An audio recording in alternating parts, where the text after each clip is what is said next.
आदाब अर्ज़े। सिंध असम्बली में पानी आ गया। हालांकि शहर के मुख्तलिफ इलाकों में पानी तो है ही नहीं, क्योंकि वहाँ पर पानी का बहरान जो कि कई अरसे से है जन्म लेता आ रहा है और बढ़ता जा रहा है, कम नहीं हो रहा। सिंध असम्बली में पानी क्यों आ गया?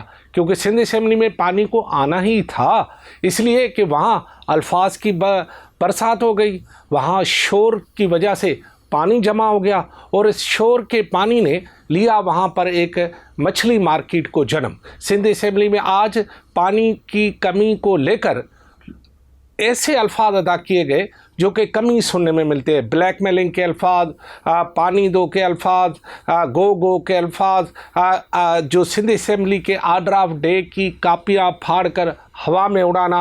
और इसके साथ साथ ऐसा लग रहा था कि हर कोई पॉइंट स्कोरिंग कर रहा है। पहली मरतबा मुझे आज सिंध असम्बली में ऐसा लगा कि कोई भी इस मामले पर संजीदा नहीं है, यानी मामले को संजीदा लेने का जो स्टाइल है वो अलग होता है। और सिंध असम्बली में जिस तरह तमाम सियासी जमातें, वो हुक्मरान जमात हो या अपोजिशन जमात हो, उनके स्टाइल से ये पता चलता है कि रात गई बात गई वाला मामला है। लेकिन फिर भी क्योंकि आज पानी का मसला वहाँ हुआ और पानी वहाँ खड़ा हो गया, मैंने कहा ना, अल्फाज की बरसात और शोर का पानी जमा होने की वजह से सिंध असम्बली पानी हो गया। सिंध असम्बली किस तरह पानी हुआ, ज़रा वो अब मैं आपको दिखाता हूँ, फिर मैं आपको पास वापस आता हूँ, ज़रा सुन लें। पेशगी बता रहा हूँ, मैं पेशगी बता रहा हूँ। अगर मेरी आवाज दबाने की कोशिश की ना, किसी एक की आवाज भी नहीं निकलने देंगे। कराची के चप्पे चप्पे का मसला है सर, डिप्टी स्पीकर से बात होगी इंशाल्लाह। ये आप बैठ जाइए, आप बैठ जाइए, आप बैठे, आप बैठिए, आप बैठे बैठे बैठे। बंदा बात नहीं कर सकेगा सर, एक बंदा भी बात नहीं कर सकेगा अगर मेरी ये मुझे डिसाइड करना है ना। आप बैठ जाइए, आप बैठ जाइए प्लीज, आप बैठ जाइए सर। एक बंदा भी बात नहीं कर सकेगा अगर इस तरह का रवैया रखा। मैं खड़ा हुआ हूँ यहाँ पे, इनको नहीं बिठाना। आप रोमा साहब बैठिए, आप बैठ जाइए, पताफी साहब बैठिए, आप प्लीज बैठे बैठे बैठे, आप प्लीज बैठे। फारूक अवान साहब, इनको बिठाएं, इनको बिठाएं, इनको बिठाएं। फारूक अवान साहब बैठिए। जी जमील सुमरो साहब, आप कुछ कहना चाह रहे हैं? इनको बिठाएं।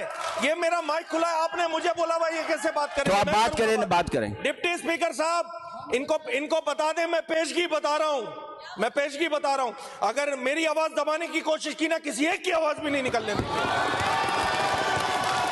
आप बोलिए, आप बोलिए। मेरी गुजारिश सुन लें जी।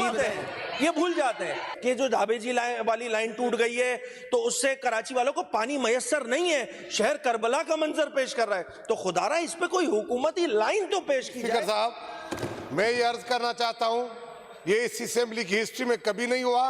पहले आपको वो ब्लैकमेल करें, आप पहले बिजनेस पूरा करें, उनको जो करना है वो करें। ये कभी कोई तरीका नहीं कि ये असेंबली को डिक्टेट करे, ये स्पीकर साहब को डिक्टेट करे।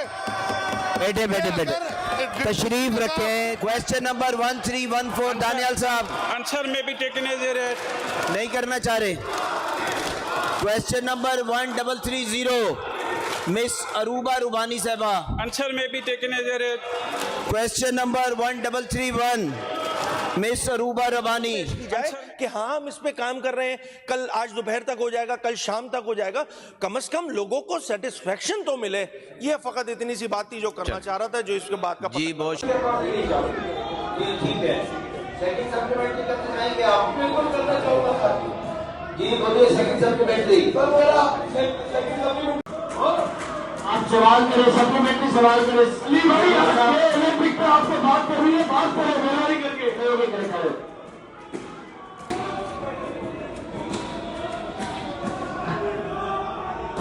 प्लीज सरदार साहब आप सवाल करें ना, अदरवाइज फिर हम अगले सवाल पे आते हैं।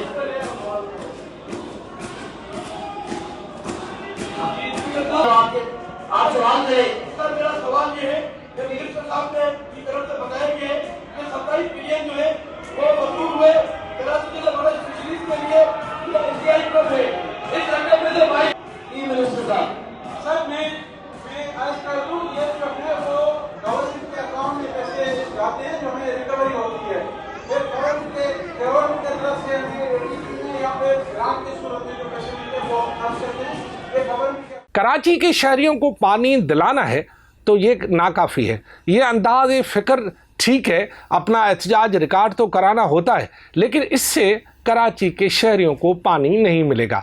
दिल को बहलाने के लिए गालिब ये ख्याल तो अच्छा है, लेकिन इस ख्याल से आपको कुछ मिलने वाला नहीं है। लिहाजा अगर संजीदगी है तो फिर संजीदगी कहीं और भी दिखी जा सकती है।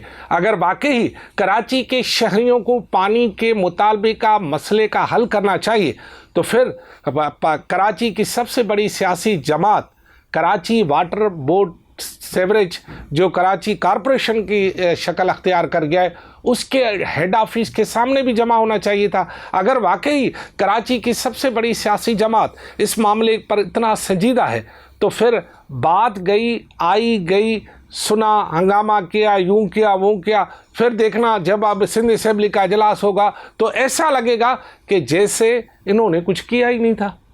तो ये बात जो है कराची की शहरियों को नोट करना चाहिए कि बात सिर्फ असेंबली में हंगामा आ रही से या एक दूसरे को ब्लैकमेलर कहने या तुम्हें मैं बात करने नहीं दूंगा, ये नहीं करना, ये सुल्तान राय वाला स्टाइल जो है मेरे ख्याल में इस दफ़ा मज़ा नहीं आया। खैर है, हो सकता है कि मेरी इस बात के बाद कुछ कहीं सुनाई दे बात। खुदा हाफिज़।